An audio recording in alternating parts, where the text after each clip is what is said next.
Pertama, kemarin 30 Agustus 2023 atau 2 hari lalu, kami mendapatkan informasi dari Sudirman Said mewakili Capres Anies Baswedan bahwa Anies telah menyetujui kerjasama politik Partai Nasdem dan PKB untuk mengusung pasangan Anies Baswedan dan Muhaimin Iskandar.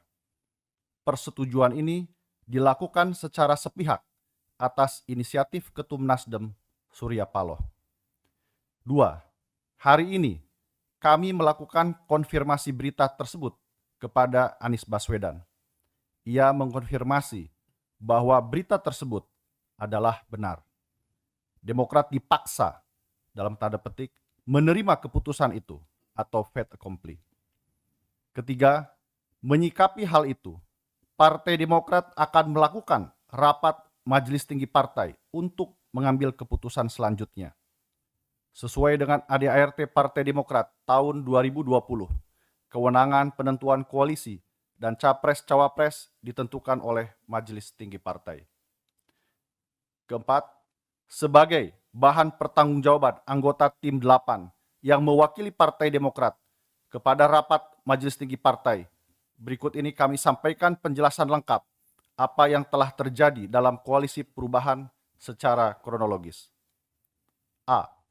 Meskipun Anies Baswedan telah diusung oleh Partai Nasdem sebagai capres sejak 3 Oktober 2022, tetapi hingga 22 Januari 2023, baik Anies maupun Partai Nasdem belum berhasil membentuk sebuah koalisi parpol yang memenuhi syarat presidensial threshold 20%.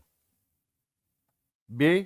Atas dasar persahabatan dan chemistry yang selama ini terbangun antara Anies dan Ketum AHY, maka pada 23 Januari 2023 di sebuah rumah di Jalan Lembang, Jakarta Pusat, Anies Baswedan mengajak Ketum AHY dalam tanda petik menjemput takdir sebagai pasangan Capres-Cawapres 2024-2029 dengan kesepakatan Anies membawa Partai Nasdem, Ketum AHY membawa Partai Demokrat, dan keduanya bekerja sama untuk mengajak PKS. Peristiwa ini disaksikan oleh 4 orang dari tim 8. C. Secara formal, Koalisi Perubahan untuk Persatuan diresmikan 14 Februari 2023 dengan penandatanganan piagam koalisi oleh ketiga ketua umum partai yang berisi 6 butir kesepakatan, yaitu 1. Namanya Koalisi Perubahan untuk Persatuan. 2. Sepakat mengusung Anies Baswedan sebagai capres. 3. Capres diberikan mandat untuk menentukan cawapresnya dengan kriteria yang telah ditentukan. 4. Dalam waktu yang tidak terlalu lama, pasangan capres-cawapres dideklarasikan. 5. Capres diberi keleluasaan untuk memperluas dukungan politik. 6. Untuk menyelenggarakan keputusan KPP dibentuk sekretariat. Piagam koalisi itu dilandasi oleh asas keadilan dan kesetaraan. D. Di masa-masa ini, sejumlah parpol sahabat mendekati dan membuka komunikasi politik dengan Partai Demokrat. Khusus pada pertemuan dengan salah satu parpol yang mengundang perhatian publik, Capres Anies menghubungi pada 12 Juni 2023 dan mengatakan kepada Ketum AHY, "Saya ditelepon beberapa kali oleh ibu saya dan guru spiritual saya agar segera berpasangan dengan Capres-Cawapres Anies AHY." E. Sesuai dengan mandat yang telah diberikan oleh ketiga ketua umum partai politik yang masing-masing ditandatangani oleh Ketua Umum Nasdem Surya Paloh, Presiden PKS Ahmad Saiku, dan Ketua Umum Partai Demokrat Agus Harimurti Yudhoyono untuk menentukan siapa calon wakil presiden yang dipilihnya, maka pada 14 Juni 2023, Capres Anies memutuskan untuk memilih Ketum AHY sebagai cawapresnya. F. Nama Ketum AHY ini telah disampaikan kepada para ketua umum parpol dan majelis tertinggi masing-masing partai. Dalam hal ini langsung kepada Surya Paloh, Salim Segaf Al-Jufri, dan Ahmad Saiku, serta kepada Agus Harimurti Yudhoyono dan Susilo Bambang Yudhoyono dalam kapasitasnya sebagai Ketua Majelis Tinggi Partai Demokrat. Menurut Capres Anies, ketiga pimpinan parpol menerima putusan tersebut dan tidak ada penolakan. G.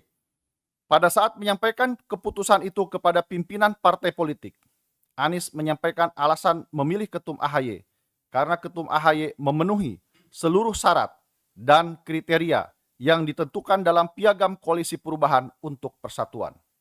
Selain itu, Capres Anies menilai Ketum AHY juga memiliki keberanian dan bersedia menempuh resiko untuk menjadi pendampingnya, meskipun partainya sendiri terancam diambil alih oleh KSP Muldoko melalui PK di Mahkamah Agung.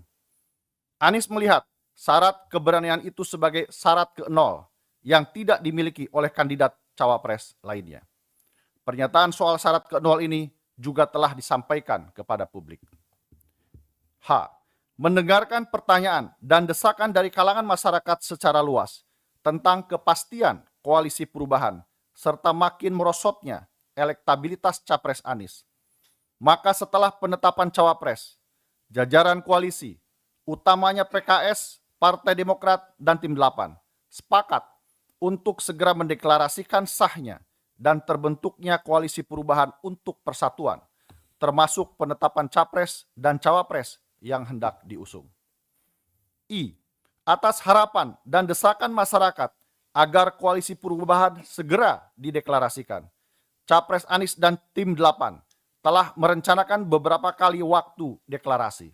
Namun, rencana deklarasi itu tidak pernah terwujud. Diduga kuat tidak terlaksananya deklarasi itu karena Capres Anies lebih patuh kepada Ketua Umum Nasdem Surya Paloh yang ingin terus menunda waktu deklarasi. Ini jelas mengganggu dan melanggar prinsip kesetaraan atau equality dalam koalisi. J. Tim 8 bersepakat berdasarkan desakan yang makin kuat dari masyarakat tentang kepastian berlayar atau tidaknya koalisi ini, maka waktu menjadi hal yang esensial. Terkait dengan waktu deklarasi ini, juga telah dikomunikasikan kepada Ketua Umum Partai Nasdem Surya Paloh pada hari Kamis tanggal 24 Agustus 2023, kepada Ketua Majelis Tinggi Partai Demokrat SBY pada hari Jumat tanggal 25 Agustus 2023, dan kepada Ketua Majelis Suro PKS Salim Segaf Al-Jufri pada hari Sabtu tanggal 26 Agustus 2023. Tentang penetapan waktu deklarasi ini, Surya Paloh menyerahkan sepenuhnya kepada Tim 8. Sedangkan SBY dan Salim Segaf bersetuju untuk dilakukan percepatan deklarasi. Pada pertemuan Capres Anies bersama Tim 8 dengan SBY, Capres Anies menyampaikan bahwa deklarasi akan dilakukan pada awal September 2023. K. Capres Anies dan Tim 8 berpendapat bahwa tidak ada alasan lagi untuk menunda waktu deklarasi. Karena waktunya sudah semakin mendesak dan sesuai mandat yang dimiliki, Capres Anies sudah menentukan cawapresnya. Bahkan, Capres Anies menuliskan keputusannya itu dalam bentuk surat tulisan tangan yang ditandatangani kepada Ketum AHY pada tanggal 25 Agustus 2023, 6 hari yang lalu.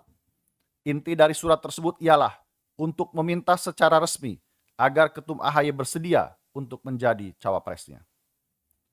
L. Namun demikian, sesuatu yang tidak terduga dan sulit dipercaya terjadi. Di tengah proses finalisasi kerja parpol koalisi bersama Capres Anies dan persiapan deklarasi, tiba-tiba terjadi perubahan fundamental dan mengejutkan. Pada Selasa malam 29 Agustus 2023, di Nasdem Tower, secara sepihak Ketua Umum Partai Nasdem Surya Paloh tiba-tiba menetapkan Ketua Umum PKB Muhaimin Iskandar sebagai cawapres Anies tanpa sepengetahuan Partai Demokrat dan PKS. Malam itu juga Capres Anies dipanggil oleh Surya Paloh untuk menerima keputusan itu.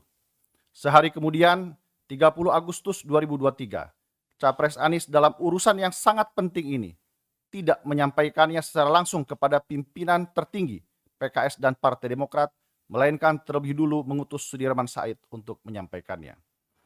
Demikian fakta kronologis ini disampaikan. Rentetan peristiwa yang terjadi merupakan bentuk pengkhianatan terhadap semangat perubahan, pengkhianatan terhadap piagam koalisi yang telah disepakati oleh ketiga parpol, juga pengkhianatan terhadap apa yang telah disampaikan sendiri oleh Capres Anies Baswedan yang telah diberikan mandat untuk memimpin koalisi perubahan. Tertanda Teguh Rifki Harsa, Sekretaris Jenderal Partai Demokrat, anggota Tim 8. Terima kasih. Terima kasih, Bung Iftitah. Semua tahu bahwa dari Partai Demokrat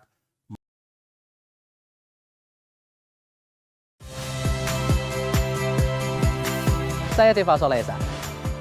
Saksikan program-program Kompas TV melalui siaran digital, pay TV, dan media streaming lainnya. Kompas TV, independen, terpercaya.